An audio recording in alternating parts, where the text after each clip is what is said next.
the place to be if you are a fan and lover of the UFC. My name is Sai, and I'm going to be here with Ash, and we're going to be taking you through UFC 284, Makhachev versus Volkanovski. Long-awaited bout been happening. If you've been reading the news on our website, then we've been talking about this as well. We've got an article going out. Do check that out, atfmma.com. But yeah, ultimately, since it left the lips of Daniel Cormier himself, he said, look, Volkanovski's right here. And ever since then, we've all been talking about it, all been anticipating it. And here we are today with Makhachev. Volkanovski's going to finally be unfolded.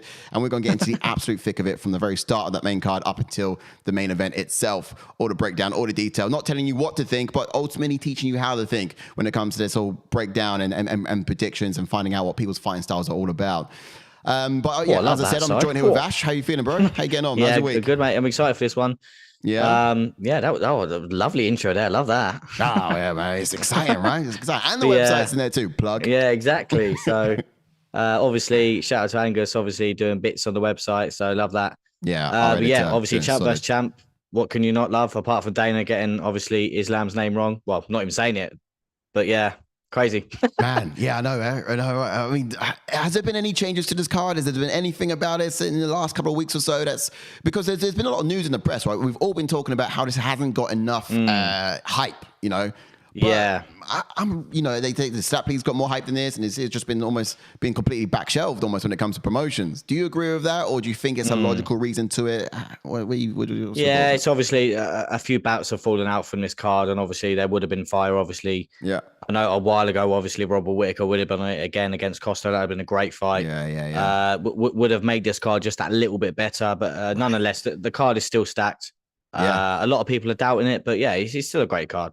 Yeah, that's true. I mean, part of the thing I was thinking about as well is like you could probably, in terms of the order of events that's happened, like you got UFC London that's been announced, you got Jones coming back as well, that's been announced. I think there's just been a lot of things happening in this time. It does kind of get overshadowed. The event does. Of course, so yeah. But yeah, not to say that it didn't get any love. It just got overshadowed. But yeah, it looks like that, in my personal opinion, anyway.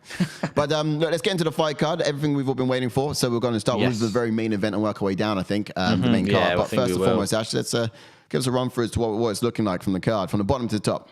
Yeah, we go from of course, we go from the bottom to the top. Jump on in then. We've got first up in the light heavyweight division. We've got Jimmy Crute taking on Alonzo Menifield. Again, that's a great fight. Obviously, Jimmy Crute, he's coming off 2 losses, needs a win. Menifield's on a 2-fight win streak. He's on fire at the moment. Again, it's an interesting fight in that division. And up next in the heavyweight division, we've got Justin Tafa taking on Parker Porter. Again, heavyweights. What can you not get excited over? Two guys that are going to swang and bang. And then up next in the welterweight division, Jordan's favourite guy in Jack Della Maddalena taking on Randy Brown. You told me and then I did say earlier I wasn't going to do it, but and then so in the featherweight division, in the co-main event, obviously for that interim strap, we've got Yair Rodríguez taking on Josh Emmett. Again, that's a great fight. Obviously, the exciting striker in Rodríguez taking on the power of Josh Emmett. And then in the main event, you got Islam Makhachev taking on Alexander Volkanovski. Again, what can you not like about them two, co-main event and the main event? Yeah, man. Yeah, that's it. 100%. It's all happening. It's all going off, and we get to witness again. You know, it's almost like history happens when you see belt versus belt. You know, which is always quite exciting. And you know, Alexander's on the precipice of what's been known as just the greats, you know, just only few been able to do it, hold 2 titles at the same time. But even as soon as he does, and if he does get his win, he's gonna have to go and fight someone in his own division to be the undisputed. There's going to be an interim. 100%, yeah. They're giving these interims out like crazy. But real quickly, Ash, fight of the night, potential fight of the night. What would it be? Ooh, to be honest, actually, I'm actually going to go for the co-main event because obviously Josh Emmett, this is the thing for me. Obviously, I know we're going to get into it in a sec, but just a sneak little peek. Obviously, Josh Emmett, obviously, a lot of people underestimate his wrestling, and he is a natural born wrestler. So he should naturally use his wrestling, but he won't. He will stand and bang. And obviously, Rodríguez with his exciting striking, that fight is going to be, I reckon it's going to be fight of the night for me, yeah. Yeah, no, interesting. Yeah, good. I think it's good reasons for that. I always love seeing Jack Della fight, Maddalena fight. Yeah, that's true. So to be fair, that's another one. That would have been my second option. Yeah. It wouldn't be difficult to say that one potentially. Some real artillery going to be folded there. But let's start at the very top of the card then and go down. So just a quick one before we get into that. Psycho Paul's tuned in. Welcome in, Psycho Paul. Hope you're doing well. Psycho Paul was good. Hello. Welcome in. I love that. Nice. We're welcoming all your picks as well. So as we go through, we're just going to sort of pick who do you think is going to have the advantage, who's going to win. We'd love to get your input, Paul. So yeah, you stick around and chime on in. We're going to start straight up with the main card itself, the main event itself. Yeah, we're going to start from top to bottom. Yeah, Mix it up. Get into it. Yeah, go on. All right. So first up, we have your Islam Makhachev versus Alexander Volkanovski. So some numbers straight off the doors. You got a record of 23-1 for Islam and 25-1 for Alexander. Islam Makhachev is fighting out Russia and of course Australia for Volk. Height-wise, there's going to be a difference, a big difference of 4 inches on Islam Makhachev's side. You know, he's taller and Volk's real small. You don't maybe tend to notice it when he's up against in his own division, but yeah, he's tiny. Reach-wise, he's going to also see that it's not going to be too much in that, about 1.5 inches. So not huge difference in reach. But fundamentally, skill sets-wise, you've got how can you say it? You can't even say it's wrestler versus striker, you know, because Alexander Volkanovski's got some great wrestling. He has. He really does. And he's got that strength and that muscle too. Now, of course, Alexander Volkanovski's coming up from a lower weight, a lower division. Yes. So the big question here is that power going to transcend? And, you know, he's certainly got... Go on. I was going to say it's an interesting one because a lot of people think that obviously, I know obviously in theory Volkanovski is going up, but he's previously fought a welterweight and middleweight. And obviously he's naturally, obviously being a big guy naturally anyway, obviously cutting quite a lot of weight to get down to featherweight anyway. Yeah. So I think a lot of people will underestimate Volkanovski. Yeah. But who knows?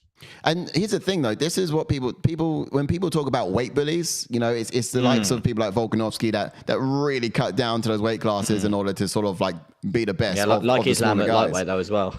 Say?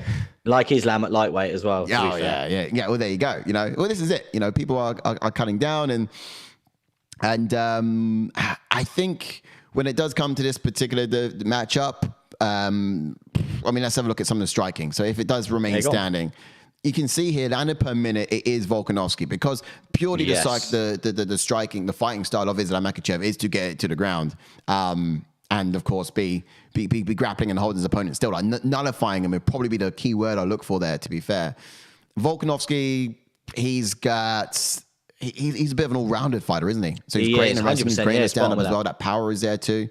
Defense, if I look at the grappling stats on that side, you're talking, takedown defense. Blimey. Yeah. It's great for very good. Islam Makhachev, and it's pretty good for Volkanovski too. Mm-hmm. So my question for you, Ash, is Volkanovski in this fight coming up, he might be seen as a bit of disadvantage because it's not his natural weight class. But how does he get this job done against someone who's great at wrestling? He's also pretty adequate when it comes to striking as well. Mm-hmm. And of course, the top in the division. Yes, I'm so glad you've asked me that question because this is the thing for me. Obviously, we all know how good Volkanovski's gas tank is, and he will keep going and going and going. He needs to make Islam work for these takedowns because obviously we all know what Islam's game plan is going to be. Obviously, take it to the ground. But I think if Volk can make him work for these takedowns, and even when Volk's on the mat, obviously he's going to try. He's going to do his utmost best and try and work his way up. Hopefully, just keep doing it. But this is the thing. Obviously, a lot of times Islam will just keep going for that takedown.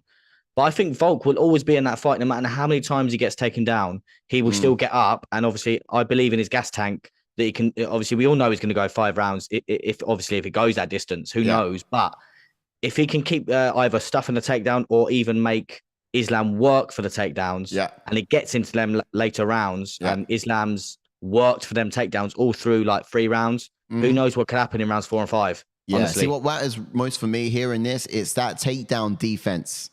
It's that sort of gets that point of stuffing those takedowns, getting back to your feet, but also first and foremost not going down in the first instance. Yeah.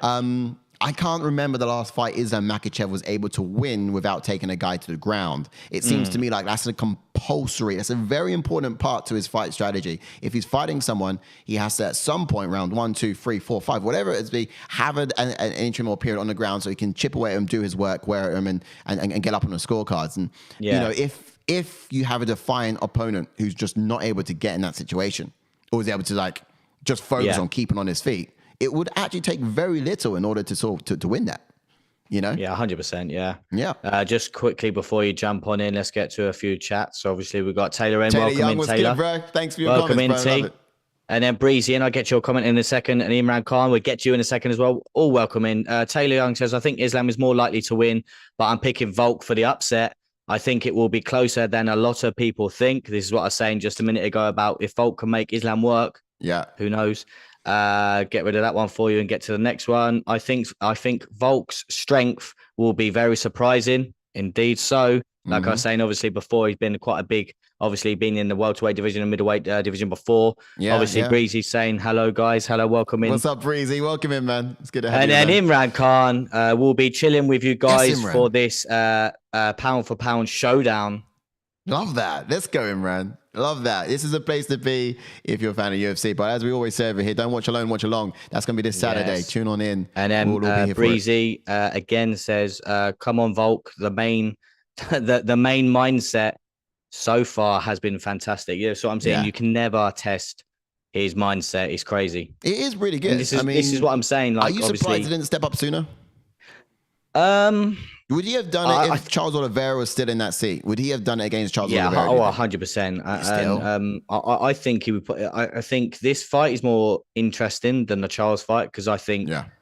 I think Volk has a better chance against Charles than he does against Islam. Just purely because I think the Volk is obviously like what was it Taylor Young saying about his strength. Obviously, Islam's going to be stronger than Volk, but obviously Volk's strength will surprise a lot of people. Yeah. And I think if it would have been Volkanovski versus Charles, then I think Volk would have been a little bit stronger than Charles.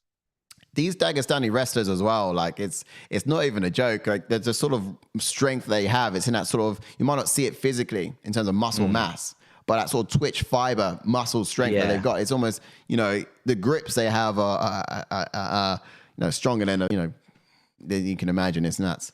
But I was going to say like a 4-month baby gripping your little finger, but then it's, you get it, right? It's tight. 100%. It's tight. It's a different kind of strength. And that's what I mean about, because obviously Volk's a big boy anyway. And like I said earlier, like Volk's been in these divisions before. So it's nothing new to him, if you get what I mean. But like I said, Islam's strength is something different. Yeah. But like everyone said in the chat, Volk's determination and his mindset is second to none. And obviously Khabib and Islam's game plans have been to obviously break their will. Yeah. And I don't think Volk is actually breakable. I think if Volk gets taken down, he will just keep getting back up. Get back up. And that's the key thing. He's gone through a lot of long wars as well. He's been going through 5-rounders for a minute now. Since like 2019, he's been doing like 3-round fights at least. 100%. That's what I mean. It just all depends. Can Volk keep getting up? And obviously the main thing for Islam is to keep Volk down, but can he? Let's look here on level of competition though. In terms of Islam Makhachev, don't get me wrong, done some impressive things in his career. He's took the long road to the belt. He certainly has. He's done it right. Like some people who have hopscotch and skip to get there. He's certainly done it right, which probably makes my next point even harder to prove. But the fact of the matter is, if you look at the level of competition that Volkanovski's fought, it's some tough tough guys, top of his division. You know, in theory, Islam Makhachev has just beat the top guy in the division, and he's still yet to sort of be undisputed against the rest. I agree. And if that was a fighter who just fought someone in a top 10 and then went straight to the belt, like Pereira, for example, then I might be a little bit worried about how he might fare in this situation. But he has done a long road. So he has proven himself and gone through the trials and tribulations of all of them, although not at the highest level. I think he might have he's definitely going to be a hard stop, certainly, for someone like Volkanovski coming in and looking to sort of make quick work of him. Yeah. Just a couple more chats before we may get to gauges next gauges. Let's get the gauges up. Breezy. Chats. Yeah, lovely. Breezy says Islam is the best current test at that division for sure. I just have a high hopes for Volk after that Ortega fight. Interesting point there, buddy. Seeing how that happened. Taylor Young says Charles is more beatable fighter in general compared to Islam. Charles is probably more versatile and dangerous than Islam, but Charles is hittable. 100% agree with that, buddy. Doesn't have the chin. I 100% agree. And that's what I mean with Volk's sort of strikes.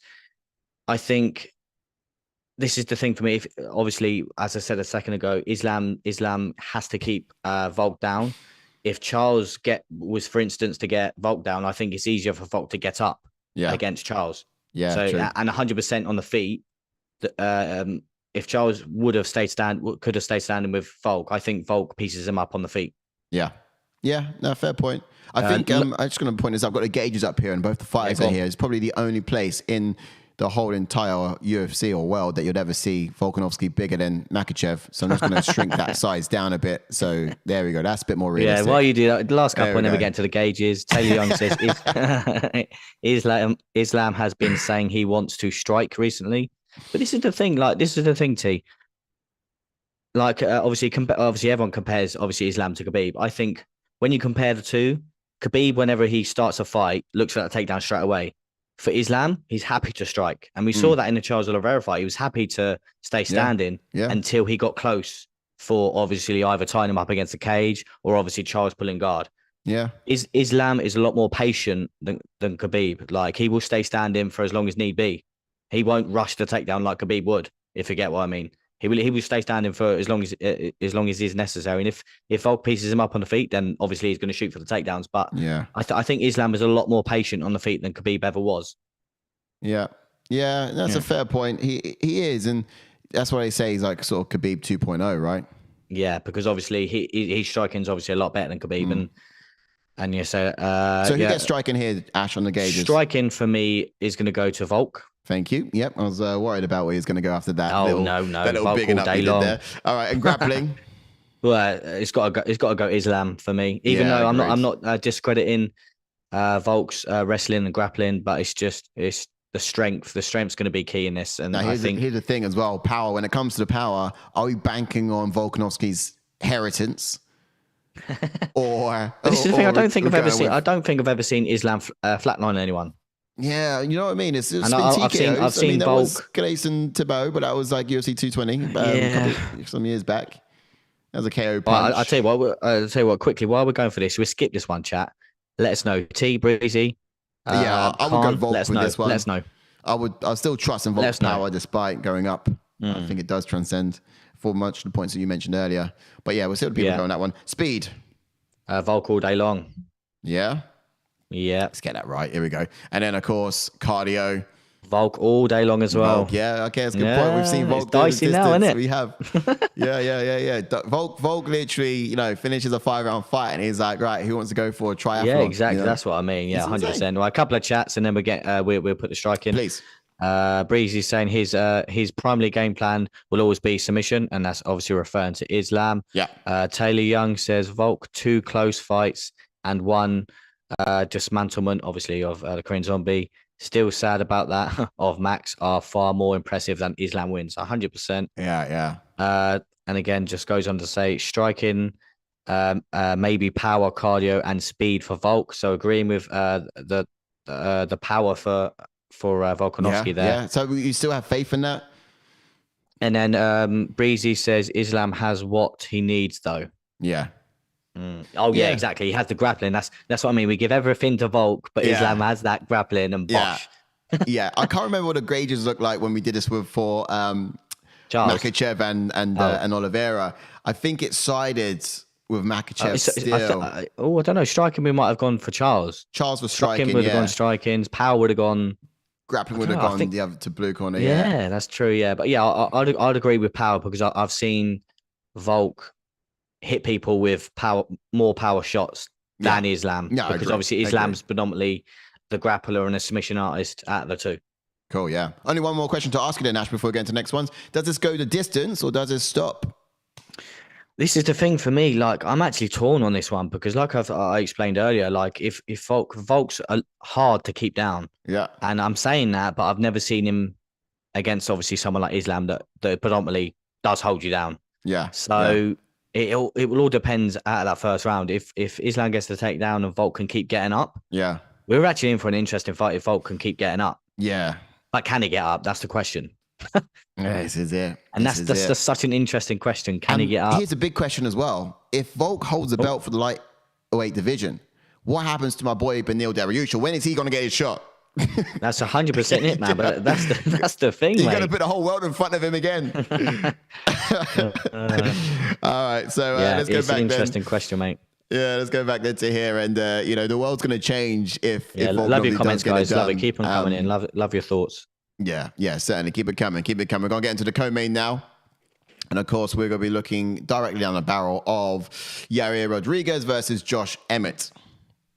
So it's going to be exciting for the duration of the bout. Some numbers here: 15-3 for Yair Rodríguez and 18-2 for Josh Emmett. So he's been impressing us with some starchy, pretty significant knockouts as of late. Height-wise, 5'6" for Emmett and just 5'11" for the oppressor there, and that's going to be Rodríguez out of red corner. That's significant. That's about a 5-inch height advantage. So we're going to see how that's going to play into things as well. And I wish we talked a bit more about the height advantage as well in the last one, to be fair. That would be interesting. Because yes, it could on someone smaller than you is a little harder. Yeah, I was going to say it could pay dividends for Volkanovski. It could be interesting, obviously, when he's trying to tie him up. There you go. Well said, yeah. Yeah, trying to swoop under punches, and that's what Makhachev likes to do. I know. Exactly. Overhand right for Volk. Right. This could be interesting. So no wonder why Makhachev wants to focus on his striking. Is he going to be able to? It's probably what he's going to have to rely on it. Yeah, whether he likes to or not. So interesting. That fight's so exciting. It's bleeding into the co-main. Look at this. Breezy saying Emmett. He wants it. Emmett's just been a bit of a dark horse in the division so far. He has. Reach-wise, there's not a lot in it. So you think the taller guy here, he's going to have a significant reach advantage. But Emmett, a little bit like Volkanovski, he might be a bit stubby, but his arms can, they can knock you out for saying so. So they'll reach you still. If we were looking at this matchup, Ash. Yes. Give me some notable wins from Rodríguez, because Josh Emmett's been doing a very steady road up. He has, yeah. He has been. And Rodríguez has been up here for a while. He's been hopping around top 5 for a minute. This is the thing. It's crazy to sort of, it's weird how Rodríguez is in the spot that he's in, because obviously he beat Jeremy Stephens, then obviously lost to Max. And then obviously that should sort of obviously knock you down. But then obviously had that strange win against Brian Ortega. And now he's fighting for an interim belt, which is crazy. Off one win, he's fighting for an interim belt. And then off 2 wins, he's going to be technically fighting for the real belt. Or obviously, you could look at it this way: if Volkanovski beats Islam, he could. Who knows? He could actually be the champion if they just strip Volkanovski. Who knows? And this is what I'm finding so funny. Like, obviously, the biggest win probably on his career at the moment. I don't know. Would you say the Korean Zombie? Yeah. Obviously, you look at unless you go all the way down there and looking at BJ Penn, but at that time when he beat BJ Penn was on like a 4 or 5 loss streak. Wait, you want about Yair Rodríguez, biggest win of his career? Yeah. You don't think Max Holloway? Oh, he lost it. He lost to Max Holloway. Even? Yeah, but did you not see the way he won that one though? He has a shoulder injury. Yeah, exactly. Okay. So, but yeah, obviously lost to my boy Frankie. He loves to get that. But this is the thing for me as well. Like, the key to victory for Emmett is literally replicate what Frankie done to him. Emmett's got the wrestling to do that. Yeah. Emmett has the wrestling to do that. Take him down. Take away Yair's main aspect of how he wins fights. His elusive and great flying strikes and difficult strikes that come out of nowhere. He's a striker, isn't he? Long range 100%. weapons. This is what I mean. Like, you can look at the Jeremy Stephens fight as to, like, obviously sort of Emmett, sort of, they both got power and they both like to stand. Look at what Yair did to him. Just the kicks keep you at bay. And he can just keep, like Rodríguez, if it stays down, he can just keep kicking Emmett, keeping him at range, and Emmett will not land them power shots. Yeah. But the last fight between Josh Emmett and Kevin Cater was close. Yes, and I thought Cater won that fight, but hey ho, we move on. Yeah, I think for a lot of people, they did want to see some new meat up there anyway. So it's exciting to see Emmett come through despite the controversy there. It's like, let's see what happens anyway, And he does have to go all the way now, especially given that sort of fine split decision win against Calvin Kattar. He does really have to go all the way. And I think the matchup against Yair Rodríguez, in my eyes, is easier competition than Calvin Kattar. Who's that? Rodríguez for Emmett. I think Josh Emmett going up against Calvin Kattar was probably his toughest competition between these two. Yair Rodríguez, I know. Oh, yeah. I feel like against Yair Rodríguez, On as paper, difficult as he is, he's got those leg kicks, but I think he's got a style which can be fitting for someone like Josh Emmett. You know, he can really grab hold of him, tie up those long range weapons, and he could just be a brute force in the 100%, 100%. Yeah, I agree with that. Like, obviously, like I just said a second ago, if Emmett can either get in close and obviously stop Rodríguez from kicking, it's his game because he like Taylor Young saying there that Emmett can crack. So if Emmett can get close and crack, but did Jeremy Stephens get close and crack? No, he didn't because of the kicks of Yair Rodríguez. Yeah. But again, I think Josh Emmett needs to come in differently in this fight, mix in that wrestling so that it may not allow Rodríguez to throw his kicks. Like if he throws a kick, if Emmett takes him down, Rodríguez might not throw a couple of kicks because he thinks, right, I'm going to get taken down now. Yeah. And for Rodríguez, he's just want to be punching that lead leg. If he wants to literally be putting that into the side of Emmett, so he doesn't exactly. He sort of takes away the power, subtract the power by attacking that lead leg, so he's not putting too much weight on it, and he's leveling the playing field there slowly but surely. But he's slowly sort of leveling it out. What we got? 100%. Just T saying probably going for Yair, though I think he'll have the better moments on the feet. And 100% agree. If like I've repeated myself so many times, I think if Yair can use his kicks, he wins this fight just because he's going to keep Emmett at bay. He did the same to Jeremy Stephens, and he could do the same to Emmett. Emmett, like I said, needs to mix in the takedowns and make him pay for throwing these kicks. Yeah, and literally do a Frankie Edgar and just take him down and beat him up. Get right there. He's got the style to do it, but he just this is the thing for me. Emmett's wrestling, he's not really used it in any of his fights. His wrestling, he's there. Yeah, he just doesn't use it in his fights because he likes to stand and bang and relies on his power too much. Yeah. And for Yair Rodríguez, he's been so close yet so far. And this is probably his only real opportunity. I'd say so. It's almost been gifted to him, isn't it? Yeah, this doesn't seem like it adds up. But, I mean, there was a time before when it really was. He was worthy 100%, of it. But the competition was so tough, he just couldn't get close. Yeah, but now Frankie Edgar stopped him in his tracks, didn't he? Yeah. That's the thing. Like, he would have been there if he'd have beaten Frankie. Bosh. Like, the run that he was on. Yeah. You know what I mean? And then beating a former champion in Frankie, he would have been, I couldn't have denied it. But like you said, you come up to a veteran like Frankie, you know what I mean? Yeah. Well, there it is. Absolutely. But yeah, look, solid pick there. Well, not even quite a pick, but just quickly on the striking and then grappling. But let's get into those gauges real quick and find out who sort of prevails over who. I have the gauges up and I'll look at this on the side. Breezy saying Frankie is God. Follow Frankie in everything you do. Oh, mate, pray to him every night, mate. See, this is wild. He recognizes you're a big fan of the guy. But yeah, he's a pretty awesome dude at that. Frankie's a guy. So gauges are up. We're looking at Yair Rodríguez versus Josh Emmett. Yeah, let's go. Opinions. Striking goes to Yair. Okay. Yeah. I can rationale that because we're not looking at just hands. Yes, exactly. Also, like obviously kicks, hands, and everything. Yeah. To be fair, I will give Yair though. He had an absolute great performance against Max. Obviously, I know he lost. His performance surprised me. He was so good in that fight as well. I will give him that. I'll go grappling for Emmett. Power for Emmett. Power for Emmett all day long. Speed, I would side with Yair. Speed, Yair, yeah. And then cardio, this is where I'm stuck. I'm going to go Yair. Yair for cardio? Yes. Yeah. Because he was still in that 5-round fight. Looking at his performance Max. against Cater, I would say Emmett. I thought he tied a lot in that fight, though. He tied a lot in that fight. I guess when you do have that power, it's true. When you do have that power, but just the fact he got a split decision over, 100%. It wasn't convincing. If he beat Calvin Cater convincingly, then I'd be so much more confident going with Emmett in this. It's possible. It's very possible. But my concern here as well is just that sort of rangy striking of Yair Rodríguez. He might just cruise himself to a win by being evasive. Yeah. And if he can do that, great. 100%. Yeah. But Emmett up close wins all day long. So I'm just laughing at the comments, obviously. Go on. We got obviously JK's just running the chats for obviously the channels. And wouldn't it be weird if be weird for Yair to be interim champion when Max has beat him? And that's what I'm saying. Like Yair, it's crazy where Yair is.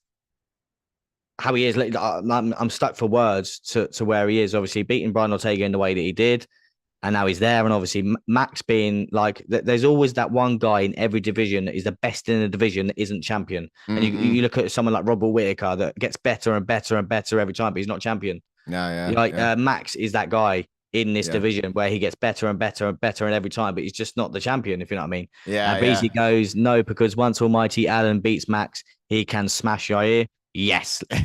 Okay. And then Taylor go, it's weird if anyone is interim while Max is still there. And exactly just what me saying, Max is the best in the division, but isn't interim champ or champ at all. And then Prince of Mishef 22225. Welcome into the channel. He says, good luck, boys. I'm listening to this during transit. Thank you for listening, sir. Big shout out to you, Prince. Yeah, 2 hands on the wheel and eyes forwards. Okay, careful. But no, I love that. Love chiming in. Don't forget to drop a like on the video first, though. Absolutely. Next traffic light, stop, pull over, whack a like, and keep going on your merry journey. Love to know where you're about, Prince. Are you in the? Are you over in the UK? Over in the States? And how long is your journey? Okay, cool. So I think our numbers here, the gauges. The MMA maths, it starts with Yair Rodríguez, right? That's what it looks like. Yeah, and this is a crazy one for me because, like I just said, obviously the kicks of Yair is going to keep Emmett at bay. But this is if Emmett uses his wrestling, he could win this fight. But will he? I don't think he will. Your fight tonight, you said, didn't it? Yeah, okay. Just because so as a fight tonight, is it going to be an epic stoppage or is it going to be a grueling? I actually can see Rodríguez stopping Emmett just because Emmett's so reliant on his strike and he will stay standing for the majority of the fight unless obviously he has a great game plan, and I hope he does. But if he stays standing, Yair is just going to keep striking the way that he does, spinning artillery, and Emmett's just going to come forward. Yeah. Just a quick one as well, because this is an interim belt, isn't it? So this is going to be a 5-rounder, isn't it? It is going to be a 5-rounder, Yeah. So it's we haven't seen Emmett in a 5-rounder. Well, against Calvin Cater was the last one. Yeah, Calvin Cater 5-rounder. Yeah, that's what I mean. That's why I've only seen him in one 5-rounder. I've seen, but obviously, has Rodríguez been in? Obviously, the Brian Ortega one, but obviously it ended in the first. Yeah, ended quite early. But otherwise, Max obviously Holloway went 5 with rounds. Max, and obviously he went 5. Oh, he went 5 rounds with Alex Caceres back in and 2016. Of course the Zombie. And Korean Zombie, that was another epic fight as well. They were both tied in that one. Mad knockout. But yeah, just like you said, obviously the power predominantly being on Emmett's side. Obviously, you've got to save the energy for that power. Yeah. He's quite a creative striker as well, which is brilliant, and that's going to give Josh a lot to sort of size up to when it comes to this. Yeah, I don't think he's seen a striker like Emmett yet. Like Rodríguez yet in his journey. Yeah, 100%. So it's going to be something he needs to prove that he's capable of holding the belt, to be fair. And just to quickly to get onto my point where I was kind of comparing Jeremy Stephens to Josh Emmett in they like to stand and bang, and obviously both have power. And obviously we saw what Rodríguez did to Stephens. Yeah. What did Stephens do to Josh Emmett? Stephens knocked the blocks off of Josh Emmett. So, and this is what I'm saying, if Emmett's going to stay standing with someone like Rodríguez and his kicks are going to keep he Emmett needs to have at bay. That same strategy he had against Stephens. 100%. Yeah. Interesting matchups I'd like to see, though, should this happen, would be, Arnold Allen against Emmett, but also Volkanovski against Emmett would be quite an interesting stylistic matchup. So I think I'd be happy to see in the future. Yeah, right. I'll let you get the next ones up while I get to the chats. Absolutely. Breezy says, focus on the road, but where in the world are you from? LOL. Yeah, that's obviously. Taylor Young says Max is one of the greatest of all time. He just happens to be there when someone is stylistically tough for him, and Max still managed to be incredibly competitive against Volk. Yeah.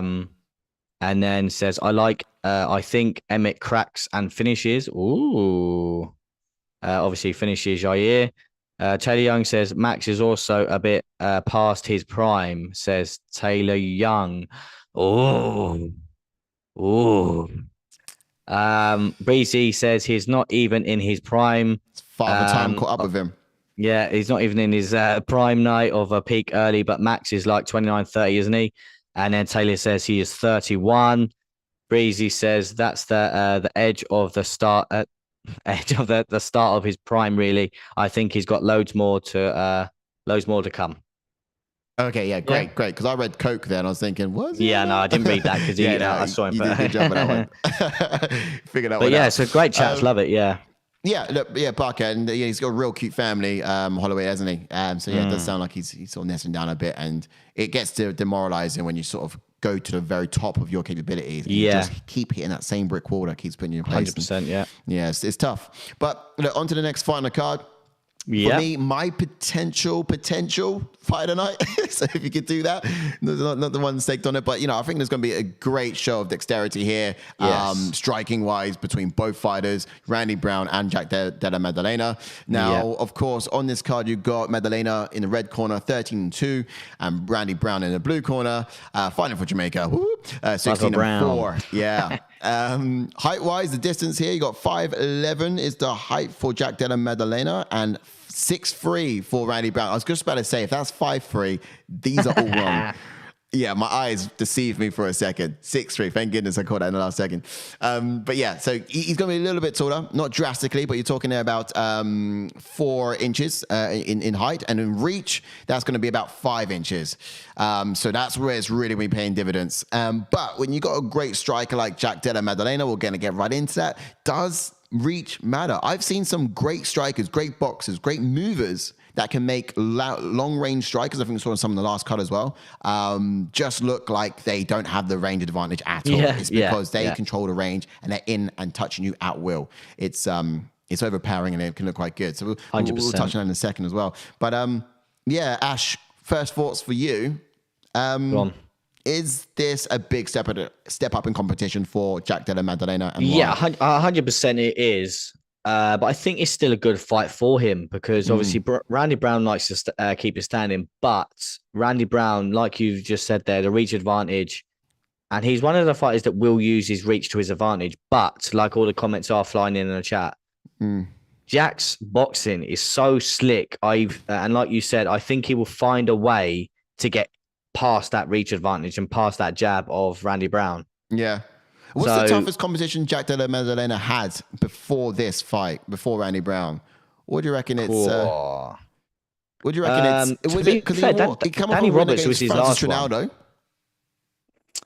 Who's that? Randy Brown? Jack Della Maddalena. Sorry, Randy Brown. Yeah, so Randy Brown did. But for Jack Della Maddalena, he's come off a win against Danny Roberts and about a trillion other wins as well prior to that. He's got an incredible streak. So in terms of level of competition... Yeah, it's a massive step up for him. And obviously, the key aspect in this fight is going to be that reach advantage for Randy Brown. And he probably will try and use it to his advantage and obviously try and mix in a bit of grappling as well. Yeah. But to be fair to Jack, he's done so well defending, even in his first fight against, his first fight was against Imavev. Oh, the UFC. Is that Pete Rodríguez? No, Ramzin.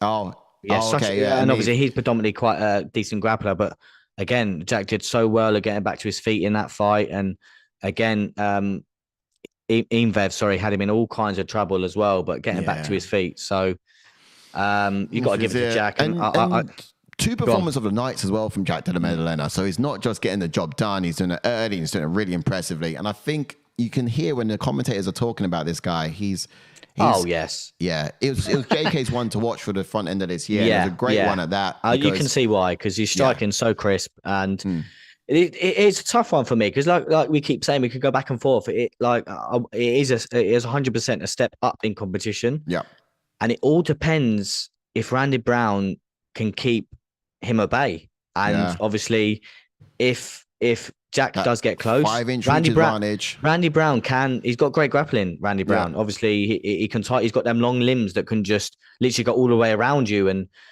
like, honestly, because Randy Brown's crafty. Let's touch on that grappling aspect here then. Of course, you look here, takedown average, it's 0.69 for Randy Brown, 0 for Jack Della Maddalena. My question for you, Ash, is Randy Brown going to be forced to lean on his grappling in this fight? Or is someone like Jack Della... Oh, bearing in mind, Jack Della Maddalena hasn't got any stats, so I don't think that's just been updated at all. Yeah, but we do know he is striker, predominant, doesn't really meddle with the ground, with the grappling. So, yeah, when it comes down to takedown average, 33% for Randy Brown, is he going to need that? He's a taller guy. You'd think a taller guy 100%. Doesn't want to be taking a smaller guy to the ground. He doesn't need to level the playing field like that. Yeah, no, and this is the thing for me as well. In Randy Brown's last 2 fights, he's fought decent strikers in Chaos Williams and Francis Trinaldo. And Trinaldo was the one that took Randy Brown down. Yeah. So that's an interesting thing for me. And obviously even Randy Brown tried to keep it on the feet against them 2 guys. Yeah. So if he's going to keep it on the feet against them 2 guys and someone like Chaos Williams as well, which he's got great power. Yeah. Then Jack's in for a good fight. And like I said, I think he can get in on that reach advantage, and he will find a way in and find a way to get to. I think he can get Randy Brown out there. Yeah, I think for him, he likes, maybe he drills it, but he likes rangy strikers just because he can telegraph a strike as it comes, slip it, get on the inside and rip it. If you look there at the sort of wins by, he's 85% of his wins come by knockout, and it's completely flipped because it's 84% of wins come by decision on Randy Brown's side. So you can see who's the type of fighter who get things done and who's the type of fighter who really sort of touches his opponents to victory. So I think that would be the story for Randy Brown in this one, is to touch Jack Della Maddalena as inappropriately as possible in ways that he does not like, in order to get that decision win from there. And he's going to go to the judges in front of him, and he's going to walk away the winner, most likely, which is a scenario you don't often see. Let's have a little. While you get to the gauges, I'm just going to get a few comments up saying, Breezy saying, Maddalena, that's my comment. That's all I need to say. Thank you. And Taylor Young says Taylor Young says Jack's striking is so clean. He's so clean. And then we've got Psycho Paul coming back in. Welcome back in, sir. It says, looking forward to seeing what improvements Jack Della Maddalena has made one to look out for 2023. Let's do this. I was watching one of the fights, one of his previous fights, and one of the commentators were talking. Who was it? Was it I wonder who it was now. I wonder the commentator. It might have been DC just saying that JDM, is that a thing? Or was it Cruz? Might have been Dominic Cruz just saying let's shorten it to JDM. Yeah, let's just say JDM. Love that. Yeah, why not? Why not? It's a tongue twister, isn't it? Psycho Paul's basically saying that he is one to watch out for this year. So obviously that's one of Jordan's ones to watch is JDM. Yeah, 100%. Yeah, the guy's a talent. Absolute talent. Yeah, and then Breezy coming back in saying, could defo see a jumping knee or a high knee from Randy? But I don't know. Jack's just going to be in the pocket, right in his face. 100% agree. Absolutely. I think you can get a knee off, but the way Jack moves, it'd be hard to land it. I think he might throw it. You don't undoubtedly see it, but yeah. We'll waste no time in this. Striking, that goes to Jack Della Maddalena, JDM. All day long. Or did you want to? Because you did talk about it. Yeah, I did. The only reason I was gonna not give striking to JDM is just because he's predominantly hands, and Randy Brown does mix it up. But because of how good his hands are, you can't not give it to him. Yeah, it's true. He's got great dexterity, but both hands too. It's not just right-handed; he's left-handed. It was that ambidexterity, ambidex. Oh, I can't even say the word. I wish I had an acronym for that too. But yeah, he's great in both. Grappling. I guess looking at the gauges, would have to say it's Randy Brown, although there's not a lot in it for that. Power, JDM. JDM. Yeah, looking like the way we're he gets both the job saying done. JDM now. Yeah, speed. Deceptively, I would say Randy Brown because he snipers at hand, but then actually fast. Yeah, JDM. Combos. It's tough. Yeah, JDM for me. Yeah, JDM for you. Oh, what happened there? Okay, and then we got cardio. We'll go Randy Brown. I think he's just been there for longer. Yeah, he's been there for longer. I've not seen.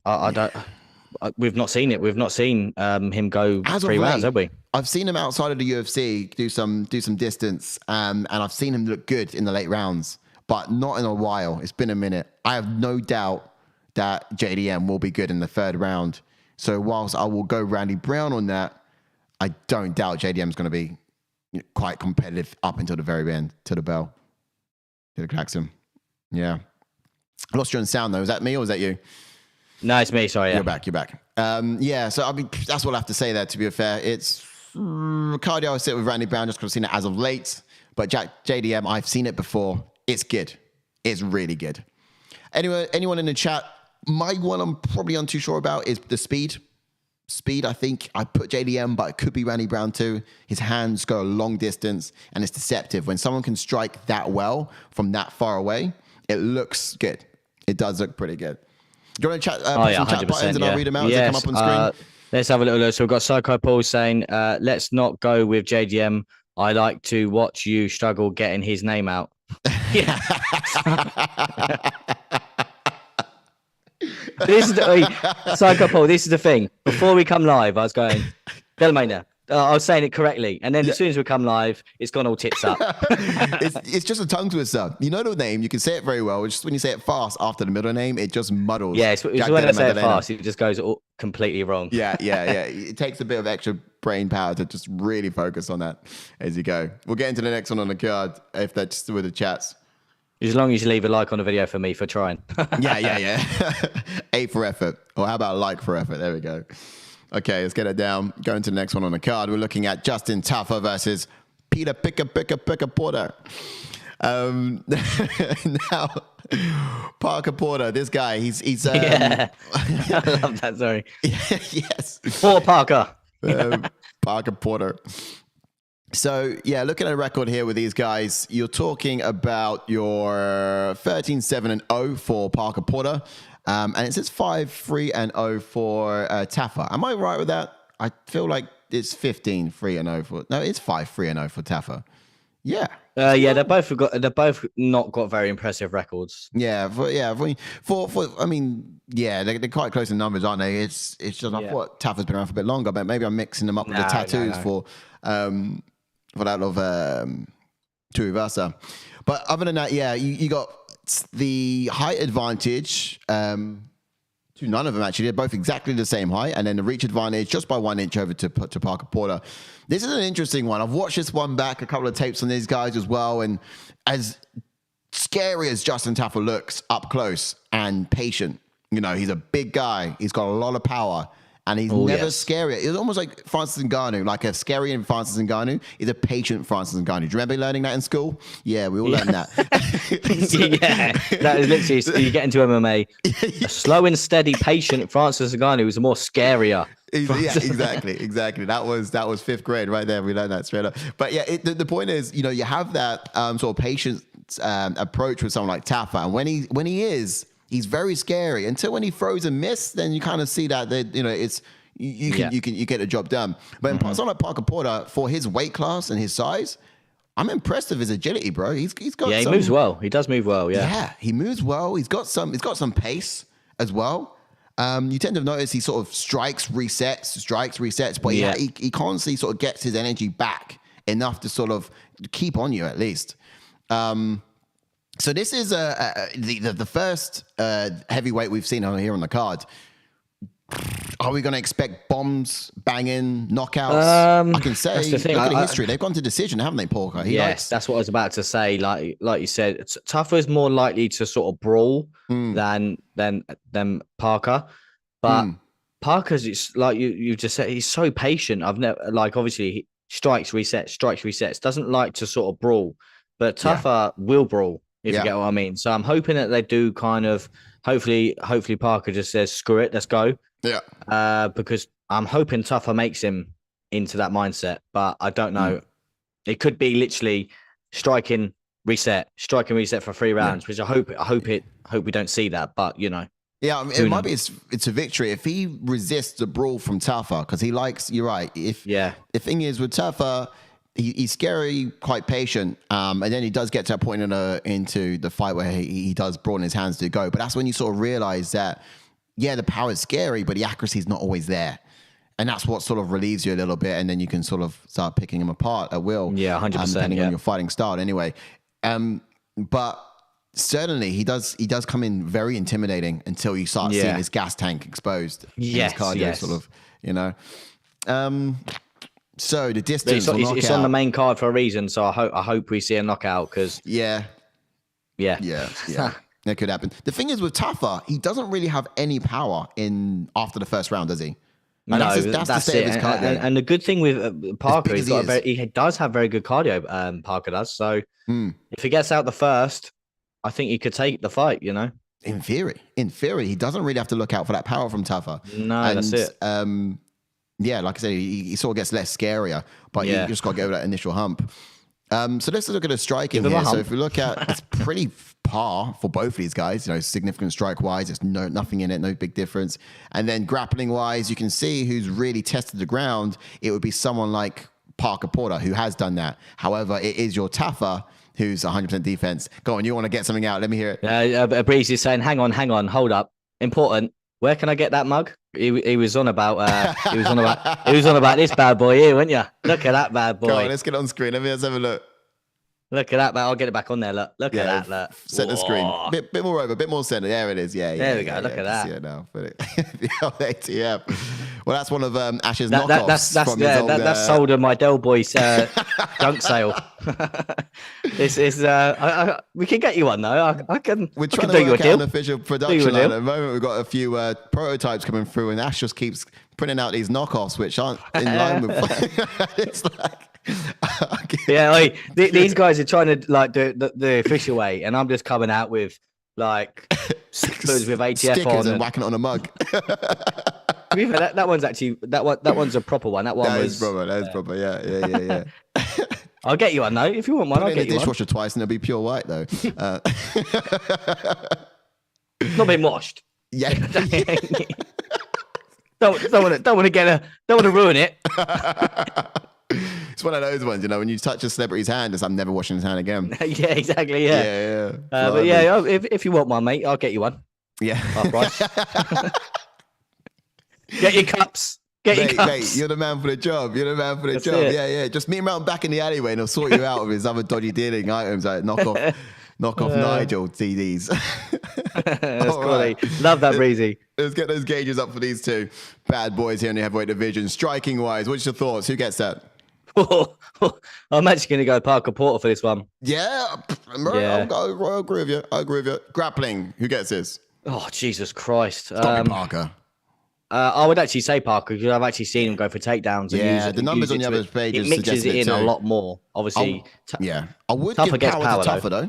Yeah, same. 100% agree. Speed, Porter.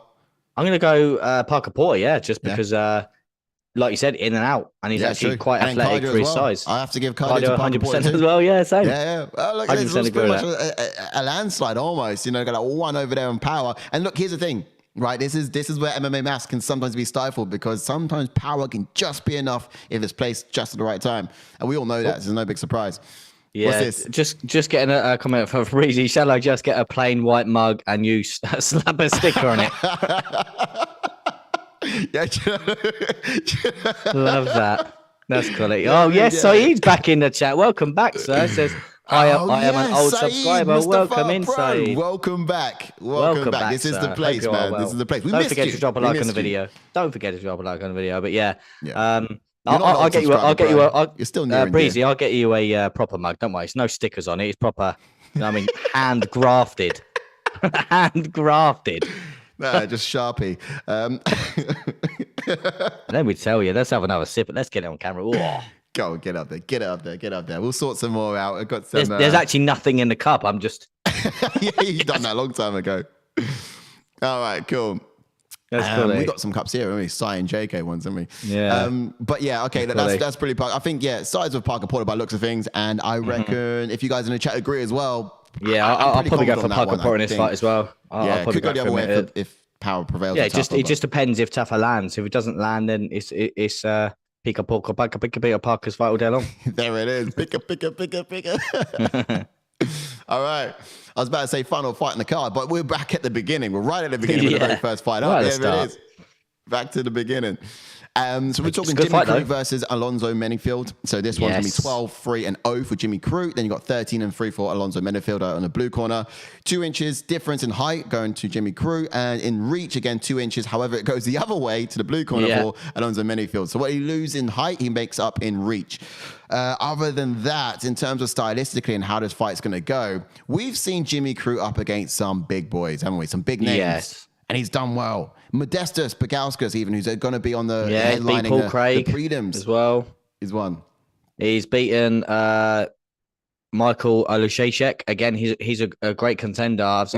He's rising up the ranks as well. Yep. But to be fair to him, he has lost to the best of the best of the division. Obviously, at one point, Michel Shirkinov was looking so good, and is on a bit of a downward trajectory at the moment. But he was looking so good at one point, and then Yeah. obviously he has lost to the best of the best. Last two fights, lost to Anthony Smith, and obviously the Is current Misha champion in still in Jemai Hill. UFC? I think he got cut, Yeah. but at one point he was looking so good. But yeah, and obviously, as I said, Jimmy Crute losing to the best of the best, losing to Anthony Smith again. He's high in the division, and then losing to the current champion in Jemai Hill. Obviously, you can't knock that. Yeah, I mean, Menifield's on a bit of a tear himself. Obviously, coming off 2 KO wins, obviously knocking out Michel Shirkinov, which I think ended obviously his UFC run. But yeah, he's looking on fire at the moment, Menifield, and obviously that he's got that power for days. Yeah. I mean, how did this matchup come about? I mean, you got someone like Jimmy Crute coming off 2 losses. I guess he's up there though, isn't he? And you got he's still in the rankings. Yeah. Yeah. And you got Menifield coming through. But yeah, it's interesting. You look at the level of competition. I think William Knight would have been a big one for him back in the day. He did lose that one, sadly, going to decision. And that's impressive. Go to decision with William Knight. Although William Knight's got power a bit like some of the other guys, and he hasn't got power after the first round. It's sort of that's so true. And I think Menifield can actually. He kind of reminds me of Yoel Romero, where he will just have different bursts of power, and he uses it well. Like he will mix his striking with his grappling, and he does use his unit well. Yeah.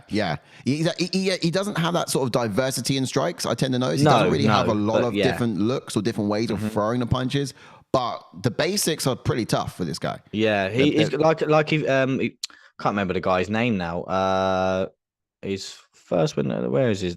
There's that Asker guy. He dismantled him. Obviously using his grappling as well, just ragdolling him. Yeah. So I think if he can get hold of Jimmy Crute as well. Yeah, true. I mean, Jimmy Crute's pretty good. I mean, that fight against Anthony Smith, where Jimmy Crute got his front leg compromised. Interesting. Yes. If he started taking Anthony Smith down the way he did in the very dying moments of that round, then like if he did that from the offset, then he would have had a bit more of an opportunity in the fight, I think. And do you reckon that he might have? Because we didn't really see him go very long against Jemai Hill. We didn't know. Because that would have been the fight I would have expected them to go back to that. Start exactly how he finished with Anthony Smith. And that's, the takedowns, get him to the ground and just sort of be ruthless in that position. So it just goes to show what you could do when you're desperate for it. Like he was compromised. Exactly. He couldn't stand on his leg. Yeah. He had no other way to fight. And he got Anthony Smith to the ground and he was successful for the duration of when he was down there. Yeah. So saying that, Alonzo Menifield, he's a weighty guy, he's a big guy. Yeah. Is he going to be the one taking down and sitting on? That's the thing. I think that's the way to do it. That's the way to do it, I think, with this guy. But for his size, he does have a decent gas. It's not the best. His gas tank's not the best, but he uses it well. So I think if Jimmy Crute needs to come out the guns blazing, I think he needs to wear on Menifield and obviously take him out of that first round and then start maybe loosening up on the feet. Because I think if they stay standing first round, Menifield could catch Crute, and that's my worry. Yeah, there's always a risk of that. There's always a risk of that. Yeah. And with Menifield, I mean, looking at the sort of grappling here, it does look like Crute's someone who's a bit more used to that takedown. His high takedown average of 4.87 to 0.81 for Menifield. He's not really had the matchups that really needed it most. It could be interesting here to survive in that situation. Takedown accuracy, takedown defense is quite strong for Menifield, 85% to Jimmy Crute's 80%. I think the biggest competition where this fight is going to see the duration and it's going to be really competitive, it's got to be in the stand-up, right? It's got to be that stand-up. Yeah, 100%. It's going to be interesting because obviously Jimmy Crute's quite creative with his strikes, but it all depends because Menifield's going to get in his face. Can he withstand that power when he's been knocked out? He's a backbone in jiu-jitsu though, Jimmy Crute. Yes, he is, which is interesting. Let's have a look at the gauges because I'm interested to find out who, and you get the chats up in the interim, but I'm interested to find out where the power and speed will sit because this is actually a really interesting one for me. I'm not sort of certain on how this one will go based on these guys. Because you think about it, someone come off of 2 losses, that's Jimmy Crute. It's an extra drive to win, and that's something we can't quantify here on our gauges. You can't quantify that. And of course, you got someone like Alonzo Menifield. His last 2 in streak, he suffered a loss. But Yeah, no, interesting. Any chats? Yeah, just come through now. Breezy, legend. He goes, not going to lie, I wasn't that hyped for this card by the main event, but this has helped me getting excited for it. Cheers, lads. Well, Yes, yeah, that's bro. what we're here for, mate. Mate. That's what we're here for. I love that, buddy. Yeah. Considered your hair blown back. And a sticker put on your cup. Yeah, yes. Well, this is it. When you look into the stylistic thing, because, don't forget, some people can look at UFC and think it's guys fighting a cage, but this is an art. It's an art. It really is. And there's a lot of beauty in it as well when you sort of look underneath the hood a little deeper. And not just you. Yeah, stop it now. Stop it. I can't continue the show now. I'm blushing too much. So striking. Who gets striking? Where do we go? Oh, it's one for me because obviously Jimmy Crute's quite creative with his striking, but is Menifield's just the way that he gets people out of there gonna take it for me? I'm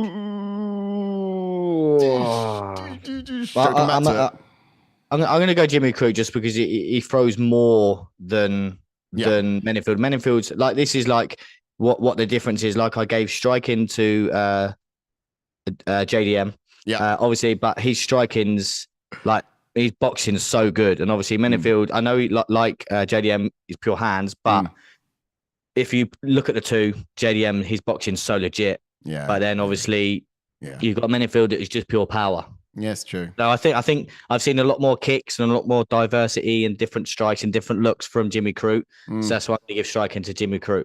Yeah, fair enough. Just one more time for the fans out here. Say his full name. Jack Della Maddalena. Yeah, you go. Yeah. See, when I say it slow, I'll do it. If I do it quick, then I can't do it. All right. So grappling wise, I'll go Jimmy Crute just because of the numbers we saw. Same. Yeah, just because he uses his grappling to finish. Yeah. If you get what I mean, because he's subbed a couple of guys. He's even subbed Paul Craig, which is obviously we all know what Paul Craig's like. He's even subbed that Michel Serkinov again. Michel Serkinov, great grappler and submission stress. Yeah. Oh no, sorry, he lost by submission to Serkinov. Sorry. He beat that Olejacek. Subbed him as well. But obviously, Menifield will just use his grappling just to get out of different scenarios. Yeah. Crute will use it to his advantage. Yeah, that's true. That's true. Okay, here we go. Power is very well said, actually. That very well said. Power, I think I'll go with Menifield on that. Yeah, 100%, mate. Yeah. Speed, though, I'm a little bit stuck on speed. I actually don't know, because obviously, when I'm saying about the short burst of Menifield, he's actually quite quick when he gets going.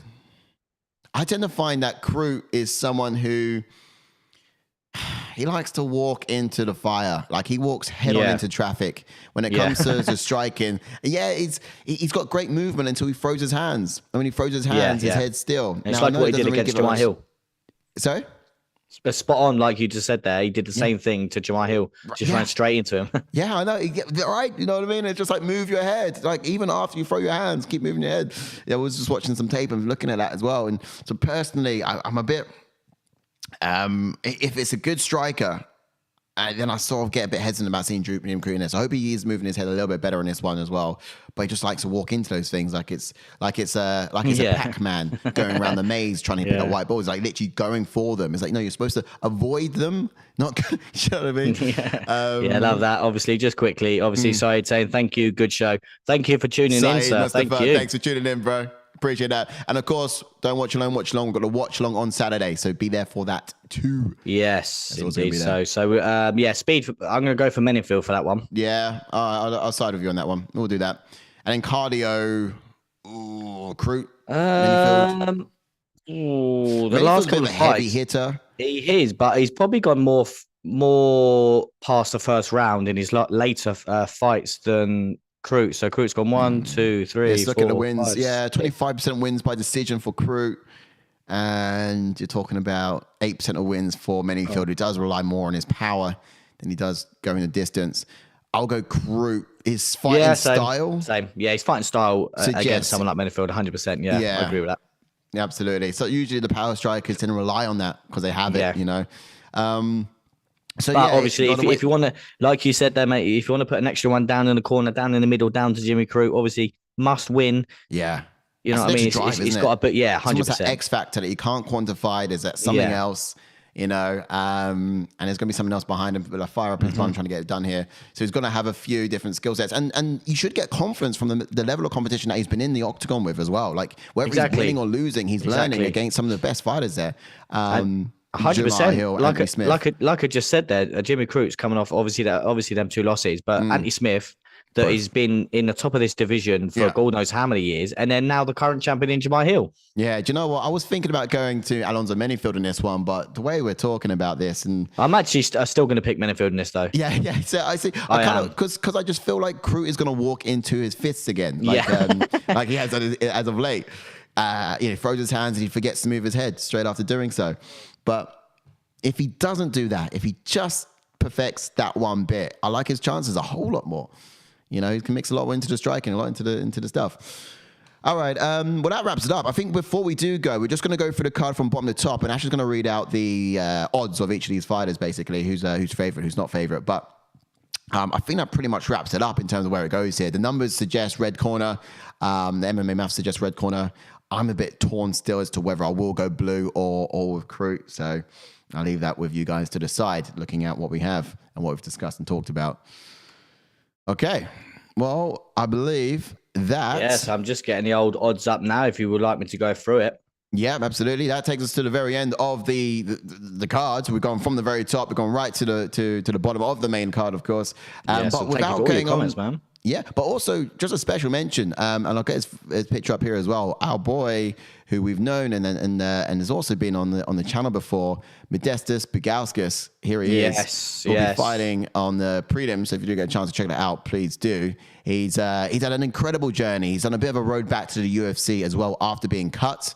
And ultimately, I think it was off that loss against Khalil Roundtree, wasn't it? Yes.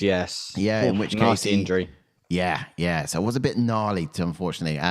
Dangerous. The road to recovery and what he's done since has been amazing. Yeah. And obviously, we wish him the best of luck. And hopefully, he comes in. Obviously, it's a short notice fight. The bravery of taking this fight as well, because obviously coming in to obviously fight someone like Tyson Pedro as well, because Tyson Pedro is no joke. Believe you me, he is no joke. And I've got to give it to Modestas for taking this fight. But yeah, no, that's legitimately it. At the end of the day, the guys take nothing from him. He's had a few losses in the UFC, but in the UFC alone, he's been back in Cage Warriors and picking up wins there. Now he's back again, just to show the UFC that it is his time. He's fit for it. He's worthy. So I'd love to see him pick up some more wins here in the UFC. It'd be awesome. But yeah, welcome back to UFC, Modestas. Yes, and just like Breezy's saying, he is back. Let's go, Mo. Good matchup, good fight for him, I think. It's a dangerous one, though. But obviously, the sky's the limit if he wins this fight. But it's a tough fight because Pedro, man, he's no joke. And then Psycho Paul saying, great show as always, boys. Getting me more hyped for this for the fights. Love that. That's what we're here for, buddy. Yeah, man, 100%. Don't miss it. Tune in to our channel on the night of, and we'll see you through it as well. Don't watch it alone. Yeah, just quickly before we could get back to Modestas, obviously, just quickly, if you're all still there. So we start from the top. Islam Makhachev is a massive favorite in that main event fight. Yair Rodríguez is a favorite in the co-main event. Della, Maddalena for Yair Rodríguez, and plus 140 for Emmett there. Yes, it looks like. And then JDM is favorite against Randy Brown. Justin Tafa is a slight favorite against Parker Porter, which is interesting. And Jimmy Crute is favorite against Alonzo Menifield. Interesting. Yeah, I think I wonder whether, and I think that Tafa one. That might be. Do you guys know where you're putting your money this fight? Do you know we actually haven't discussed it, but Jordan's probably going to be telling me put it on JDM. I'll probably agree, but to be honest, if we want to win a bit of buck here, I'm going to go for Parker Porter. Win a bit of buck. Jesus, I'm putting a washing machine on Parker Porter. Mate, I'm putting this cup. I'm putting this cup on Parker Porter, mate. I tell you. You put the cup on Parker Porter. Now, you guys have, you did have £12 in a pot, and that's been reset now, hasn't it? Yeah, it has. Yeah, unfortunately. So down to 10. So you'll be looking to climb again from there. Yeah. So see if it gets some. Now, again, I don't condone the betting. It's not something I'm doing, but you guys are doing. But I do still. This time next year, we'll be millionaires. You guys go get it. All right, great. That's right. Thanks for those odds. That's really appreciate it. But I guess final plug of the evening, guys. What's coming next? You know it already. We have the upcoming UFC 284 event on the Saturday night. For us, it's going to be Sunday morning if you're over here in the UK on this side of the pond. Yeah, but just quickly, don't leave us yet, Breezy. Obviously, I'll get to your comment in a second, but obviously, just before, obviously, you say your little, we say our obviously goodbyes and things. Chats. We're potentially going to have 2 fighters on. I'm going to wait for Jordan to announce it later on. Perhaps tomorrow, we're going to have potentially 2 fighters on with us watching the fight. So again, stay tuned for the announcement. Yeah. Obviously, I'll let Jordan announce it. Yeah. So have some questions ready if you want to answer a fighter question. And then Breezy's question. Thanks, lads. Enjoyed this one. Look forward to the one just strike a mug combo. 1 or 2 stick a mug combo. Yeah. Love that. But yeah, as I said, we're going to have 1 or 2 fighters. We've got 1 confirmed and potentially 1 more. So again, I'll let JK announce that tomorrow. Again, stay tuned for the announcement. But yeah. Guys, you've seen on the channel from our fighter Q&A, but ultimately, some exciting names. So get involved in the chats, get to see them, get to talk to them, find out about their training, what's coming up for them as well. Just be there in live for it. But ultimately, yeah, it's it's going to be the whole watch along event that we'll be doing on Sunday morning our time. Tune on in. We have our ATFMMA.com website. So if you haven't checked that out yet, the description's in the link below, or the link is in the description below, I should probably say. So go down there, find the link, click it, check out the website. We have our own editor, Angus. Big shout out, bro. Done amazing stuff with those columns and those articles. Some great reads. I've really found them interesting on my way to work in the mornings. So yeah, go have a good read of the content there as we get warmed up and prepped for this event. If this didn't excite you, as a lot of people have said it has, of course, then those articles definitely will, if this failed to do so. But yeah, and aside from that, of course, following the event, we do have those aftermath events as per usual. This one's going to be different. That's going to follow through on this Sunday. So JK will be delivering that, guys, straight to you in terms of what you can anticipate happening after the events happen. So whatever happens, I think our world is going to change quite a bit when it comes to these 2 divisions, So interesting to say the least.